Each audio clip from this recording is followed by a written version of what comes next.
मत समझो कि हिंदू तासबी नहीं हुआ है, हिंदू बहुत तासबी हुआ। हिंदू के जो नौजवान बच्चे थे तो बजरंग दल, हिंदू युवा वाहिनी, पता ना कितने दल बना दिए हैं, उनमें उन्हें बुलाकर उनकी जहनियत को गंदा करने का काम कर सके। और इसका कारण सिर्फ एक ही है, इसका कारण सिर्फ एक है। ये कहते हैं कि कश्मीर में आतंकवाद है और मुसलमान विरोध नहीं करता। हमने कभी विरोध करके दिखाया नहीं। क्या वहां मुसलमानों के साथ अत्याचार नहीं हो रहे? क्या मिलिट्री बिल्कुल हरीशन हो गई है? आज ताकत देकर देख लीजिए किसी भी आदमी को, वहां का आदमी परेशान है। आतंकवादियों का साथ ना दे तो वो मारते हैं और मिलिट्री का साथ ना दे तो वो मारते हैं। लेकिन क्या हम आवाज उठा सकते हैं उनके लिए? क्या हम मिलकर चल सकते हैं कि लाल चौक चलेंगे, तिरंगा फहराएंगे? क्या हम ये कह सकते हैं कि कश्मीर के लोगों अपनी बात को गांधीवादी तरीके से कहना सीखो, हथियार उठाना बंद कर दो, हथियारों को फेंक दो? क्या किसी ने भी ये बात कही?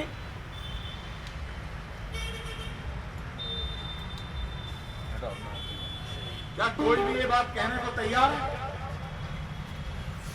जिस दिन मुसलमान ये बात कहने को तैयार हो गया, उस दिन जो लाइसेंस देते हैं देशभक्ति का, अपने आप छिन जाएगा। लाइसेंस अपने आप आपके पास आ जाएगा।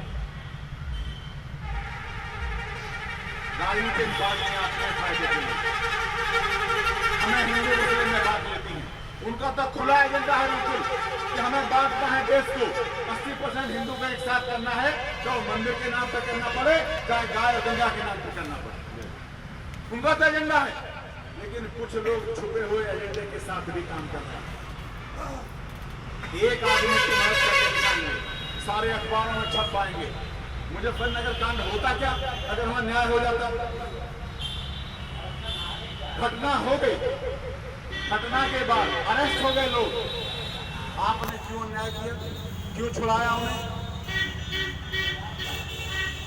और ये लोग बात देख रहे थे, इंतजार कर रहे थे कि ऐसी गलती हो, और जिस दिन ऐसी गलती होगी हम उसमें आग में घी डालने का काम करेंगे। जो पंचायत हुई थी जाटों में की थी, बहू बचाओ बेटी बचाओ, ये नाम ही गलत था। इस नाम में ही हिंसा थी। क्या हमारी बहू और हमारी बेटियों की तरफ कोई आंख उठा के देख सकता है? जो कमजोर वर्ग है वो क्या सोच रहे होंगे कि जब इनकी बहन बेटी सुरक्षित नहीं तो हमारा क्या होगा? बात अंदर तक गई, लाखों लोग वहां इकट्ठे हो गए।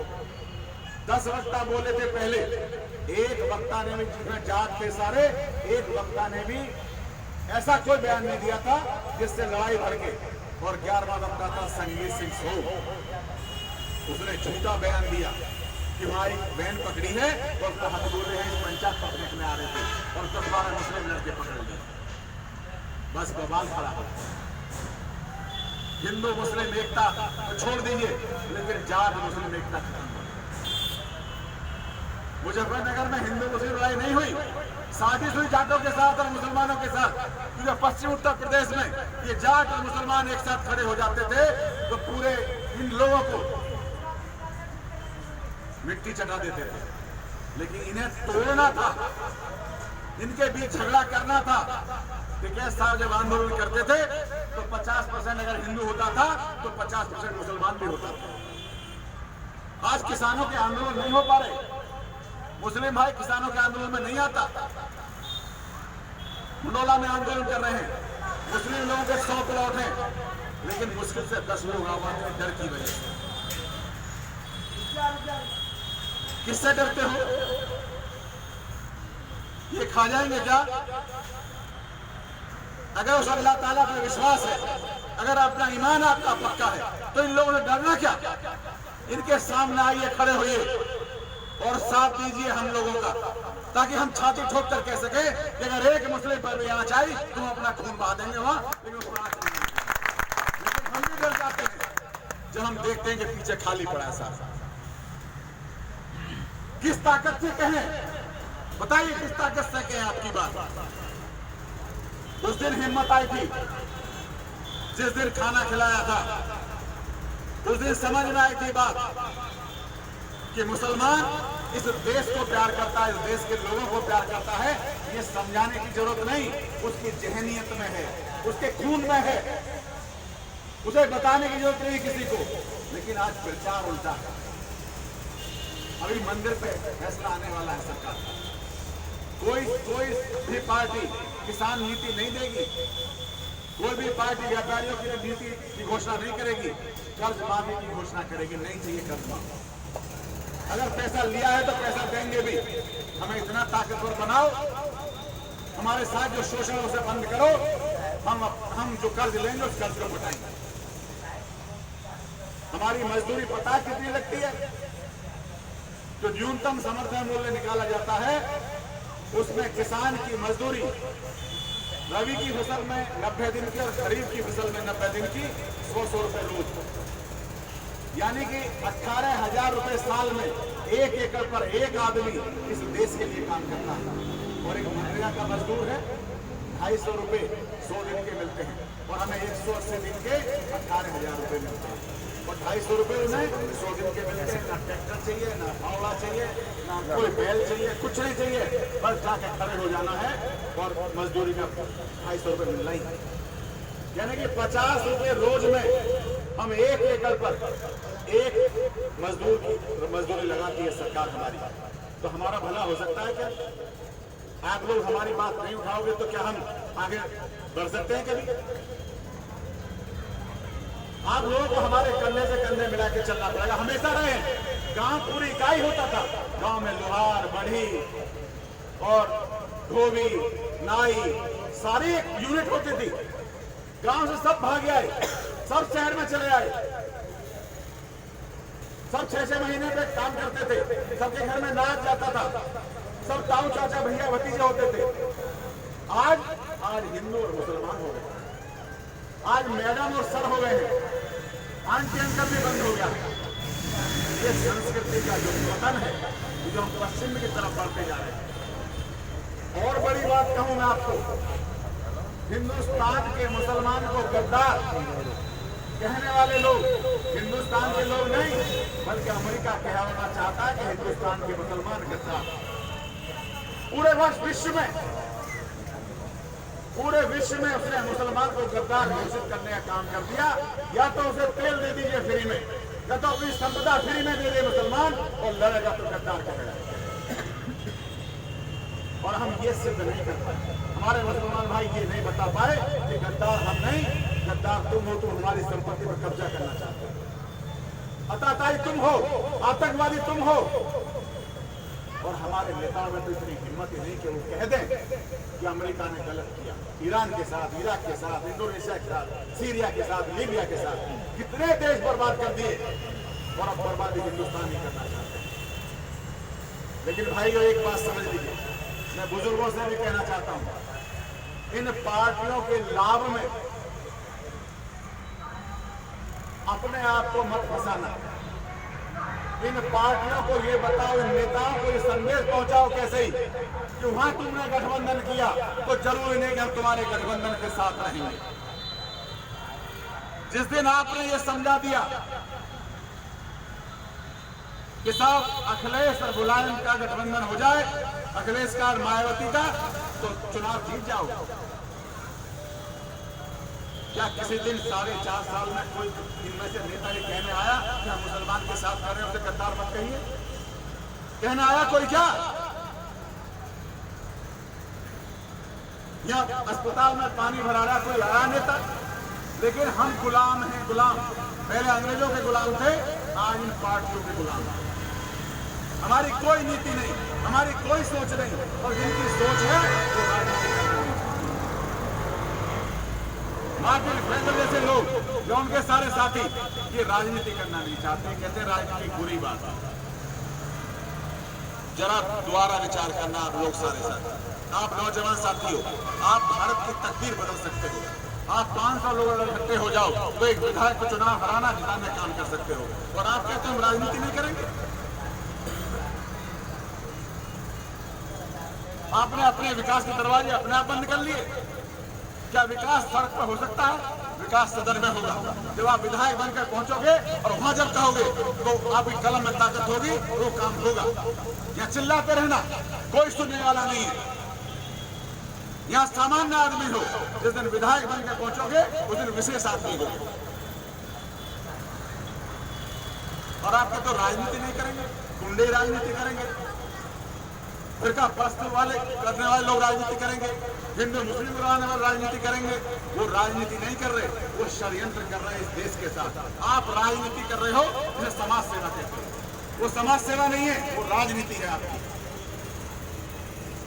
इस राजनीति को आगे बढ़ाइए, इसे मंच दीजिए, इसे नाम दीजिए और छाती ठोक कर कहिए कि हम राजनीति कर रहे हैं, इस देश को बचाना चाहते हैं, इस देश में हिंदू मुस्लिम के जहर घोलने वाले को इस देश से बाहर भगाना चाहते हैं।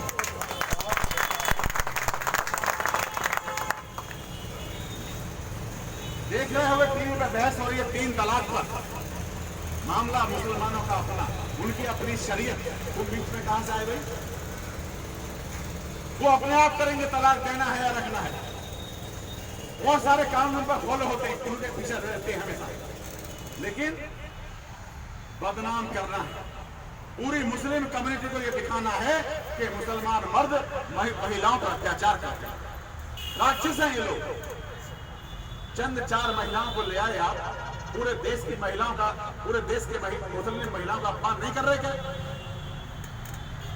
अरे जो तलाक लेना चाहती है वो घर नहीं चला पा रही, तो उसकी क्या हिम्मत करोगे तुम? क्यों उसके मर्द को जेल भेजना चाहते हो? वो 3 साल जेल में रहेगा तो कैसे खर्चा देगा? लेकिन नहीं हो सकता ये काम। नेता डरते हैं, टोपी लगाते हैं। बड़े बड़े नेता अगर टोपी लगाए तो हिंदू भाग जाएगा, नहीं लगाई तो मुसलमान भाग जाएगा। ऐसी कस्में हैं नेता। ये देश हिंदू मुसलमान से चलेगा या देश नीतियों से चलेगा? ये देश संविधान से चलेगा या हिंदू मुसलमान से चलेगा? बताइए, आप लोग बताइए।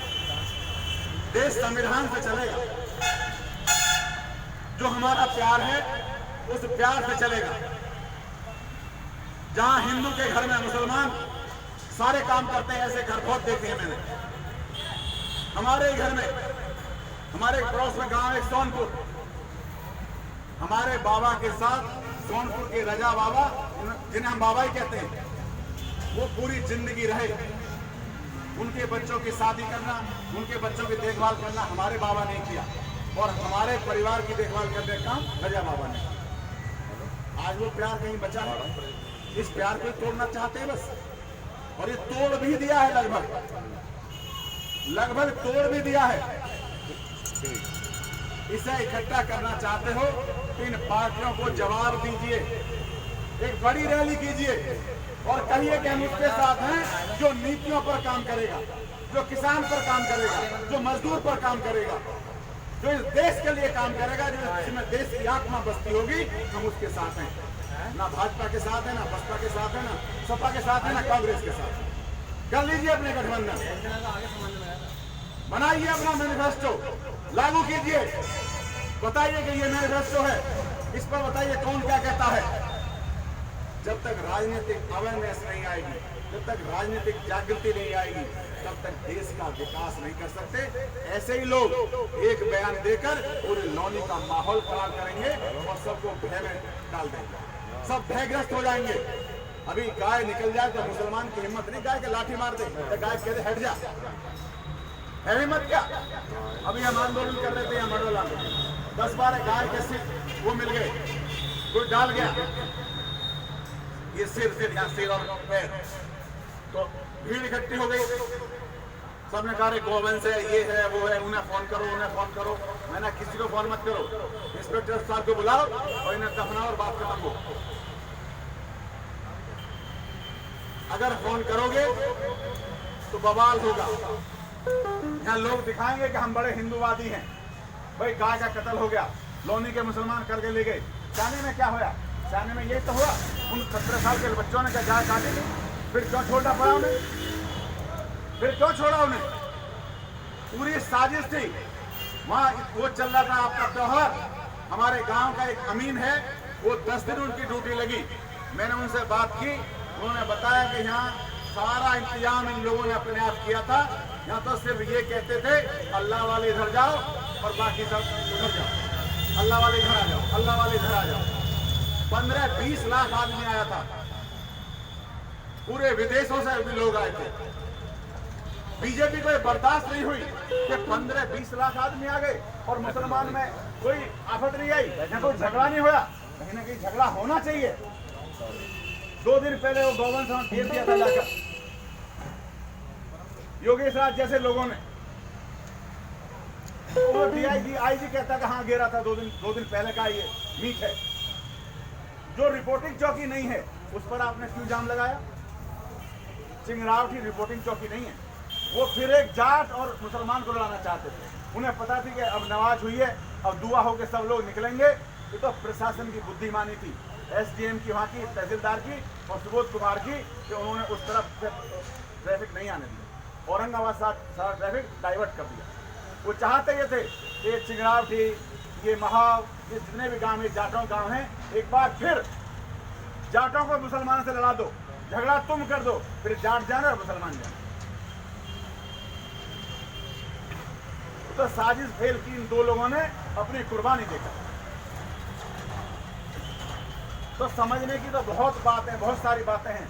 अब बस जरूरत किस बात की है कि आप लोग अपना भय निकाल दीजिए। आप लोगों में भय नहीं, भय वहाँ के लोगों में भी था। मैं गया चाहने के सैदपुर में, खैरपुर में, सिस्तोना में, मंडोना में, सब में गया।